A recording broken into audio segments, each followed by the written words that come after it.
சுபவிரயம், விரயம் சுபவிரயம், அதுல போய் உட்கார்றார். ஆகவே ரொம்ப நாள கை கூடாத பொருட்கள் கை கூடும். ரொம்ப நாள கிடைக்காத ஒரு கிளாஸ், யூனிவர்சிட்டி கிடைக்கும் படிக்கிறதுக்கு.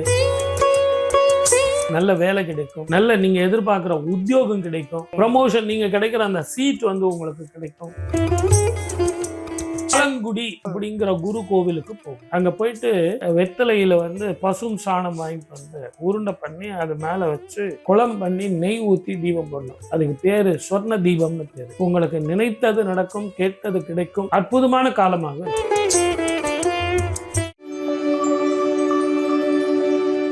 கிட்டத்தட்ட 12வது ராசி என்பரா வராங்க. இவங்களுக்கு சனி பகவான் வக்ரமானதுக்கு அப்புறம் என்ன விஷயம்? ஃபர்ஸ்ட் கிளாஸ் சுபவிரயம், விரயம் சுபவிரயம், அதுல போய் உட்கார்றார். ஆகவே ரொம்ப நாள கை கூடாத பொருட்கள் கை கூடும். ரொம்ப நாள கிடைக்காத ஒரு கிளாஸ், ஒரு இது உங்களுக்கு கிடைக்கும். யூனிவர்சிட்டி கிடைக்கும் படிக்கிறதுக்கு. அந்த காலேஜில் அந்த சப்ஜெக்ட் இதெல்லாம் கிடைக்கும். நல்ல வேலை கிடைக்கும், நல்ல நீங்க எதிர்பார்க்கிற உத்தியோகம் கிடைக்கும், ப்ரமோஷன், நீங்க கிடைக்கிற அந்த சீட் உங்களுக்கு கிடைக்கும். ரொம்ப அற்புதமான காலம், ரொம்ப நல்லா இருக்கு. சூப்பர். அதாவது 12 வருடங்களுக்கு ஒரு முறை குரு தன்னுடைய வீட்டை தானே பார்க்க. அதனால இதை விட பெரிய ஒரு பீரியட் வேற எதுவுமே கிடையாது. 7.5 இருந்தாலும் சொந்த வீடு அமையும், வாகனங்கள் அமையும், சொத்து சுகம் சேரும், மனைவி கிடைப்பாள், குழந்தை பாக்கியம் கிடைக்கும். இப்படி நான் சுப பலன்களா சொல்லிட்டே போலாம். கேட்க வேண்டியதே இல்ல போல, நிறைய பலன்கள் அவரே நடத்தி கொடுக்கிறாரு. சும்மா அதிர்துல ரஜினிகாந்த் மாதிரி தான் போங்க. மீன ராசிக்காரர்களுக்கு பிரமாதமா இருக்கு. ஓகே, மீனராசி என்பவர்கள் இந்த பதிவை பார்த்துக்கிட்டீங்கன்னா பயங்கர ஹாப்பியா இருப்பீங்க, நான் நம்புறேன். Super sir, super. இப்ப அடுத்த என்ன கேள்வி கேட்கறது எனக்கு தெரியல. ஏன்னா முதல் முறையா இப்படி ஒரு விஷயத்த நான் கேள்விப்படுறேன். ஏன்னா நான் மீனராசி. இன்னும் அதிகமான சுபபலன் பெறுறதுக்கு ஆலங்குடி அப்படிங்கிற குரு கோவிலுக்கு போகும். ஓகே.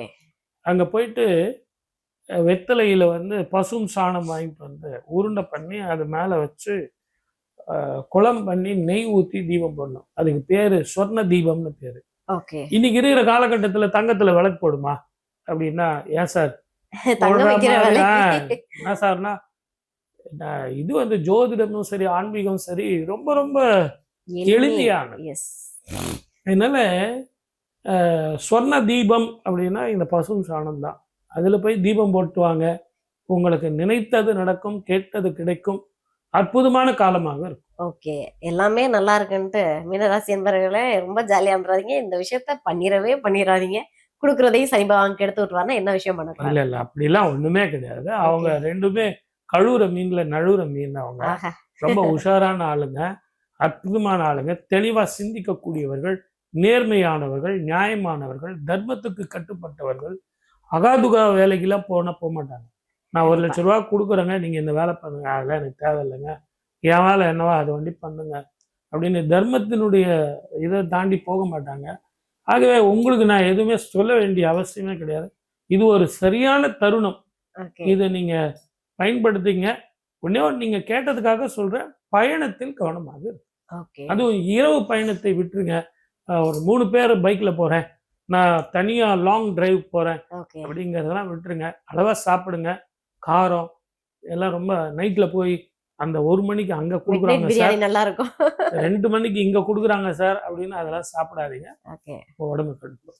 Super sir, super. இரவு நேர பயணங்களை மொத்தமாவே தவிர்த்தரணும். சாப்பிட்றதுக்கு இந்த மாதிரி எதுக்குமே ஆசைப்படாதீங்க. ஏன்னா சனி பகவான் வக்ரமாயி எனக்கு தெரிஞ்ச 12 ராசி என்பர்கள்ல மீன ராசி என்பர்களுக்கு அற்புதமா ஏகப்பட்ட நற்பலன்களை தர காத்துட்டு இருக்காரு அப்படின்னு சார் ரொம்ப அழகா அற்புதமா உங்களுக்கான ஒரு ப்ரெடிக்ஷன் கொடுத்துருக்காங்க.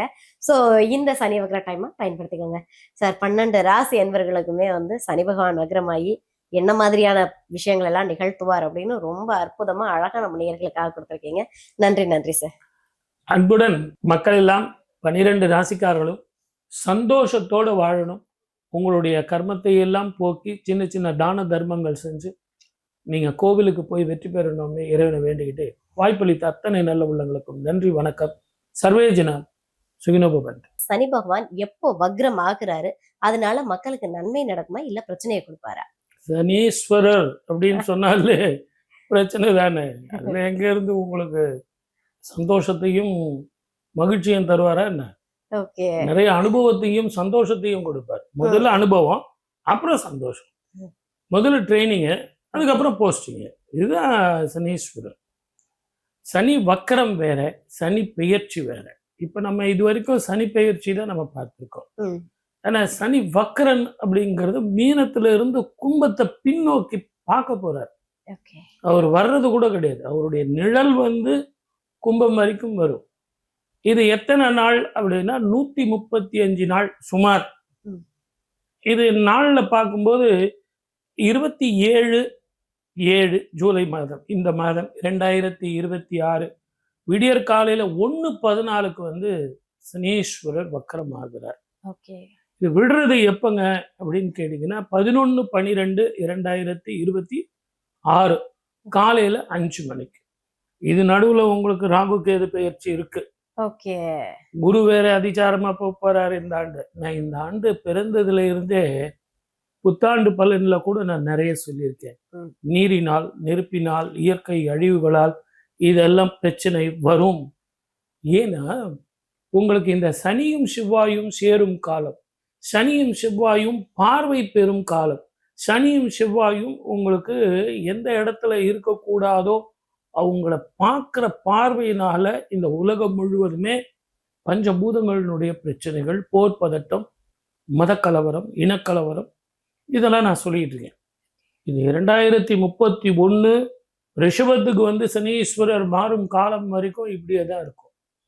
ரெண்டாவது, நீங்க கேட்ட கேள்வி சனி வக்கரம்னா என்ன சார்? முதல்ல சனி வக்கரம்னா சொல்லுங்க. அது என்ன அப்படின்னா, சனீஸ்வரர் தானா வக்கரமாகிறது கிடையாது. சனீஸ்வரருக்கு 3ஆம் இடத்துல இருந்து 5ஆம் இடம் வரைக்கும் செவ்வாய் போகும் பயண காலம். இவர் இந்த பக்கம் 3ஆம் இடத்துல இருந்து 5ஆம் இடத்துல வரும்போது இவர் திரும்பிக்குவார். இதுதான் சனி வக்கரம். சனீஸ்வரர் அப்படிங்கிறது ஒரு குளிர்ச்சியான கிரகம். செவ்வாய் அப்படிங்கிறவர் ரொம்ப உஷ்ணமான கிரகம்.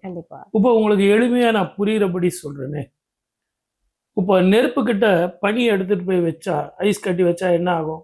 மெல்ட் ஆயிடும். அதுதான் இப்ப நடந்துகிட்டு இருக்கு. இதுதான் வக்கரம். இப்ப ரொம்ப அழகா புரிஞ்சுக்கிட்டீங்க பாருங்க. அந்த வெப்பத்துக்கு அந்த குளிர்ச்சி கிட்ட வரும்போது வக்கரம் ஆகுது. அது தூரம் போயிட்டா மறுபடியும் இது குளிர்ச்சி ஆகிடுது. தன்னுடைய இயல்பான நிலைக்கு சனீஸ்வரர் வந்து விடுறார். இதெல்லாம் கரெக்ட். ஆனா இது மக்களுக்கு எப்படி இருக்கும் அப்படின்னா, எப்பவுமே வக்கரம் பெற்ற கிரகங்கள், இந்த வக்கரம் பெற்ற நேரத்துல பிறக்கக்கூடிய குழந்தைகள்லாம் ரொம்ப பலம் பெற்ற குழந்தைகளா இருக்கும். அதே நேரத்துல கும்பத்துல தன்னுடைய வீட்டுல அவர் வந்து பார்க்கிறார். அப்ப எப்படி இருக்கும்? பலம் பெற்ற குழந்தையா இருக்கும். குடும்பமாக்க தனஸ்தானமான 2ஆம் இடத்துல சனீஸ்வரர் இருக்கார். இங்க கும்பத்திலேயே ராகு கேது இருக்கார். அப்படிங்கிற மாதிரி இந்த மாதிரி குழந்தைகள் பிறக்கும் பொழுது இந்த உலகத்தையே ஆளக்கூடிய பிள்ளைகள்லாம் பிறப்பாங்க. ஆனா ஏற்கனவே இருக்கிறவங்களுக்கு பயணத்தில் கவனமாக இருக்க வேண்டும். வேலையில இடமாற்றம் நிச்சயமாக வரும். அதிக சம்பளம், மன நிம்மதி தரக்கூடிய இடத்துக்கு போவாங்க. ரொம்ப நாளா நீங்க எதிர்பார்க்குற விசா, இந்த போர் பதட்டெல்லாம் நின்றுடுமா சார் அப்படின்னா, நிற்கிற மாதிரி இருக்கும், நிற்காது.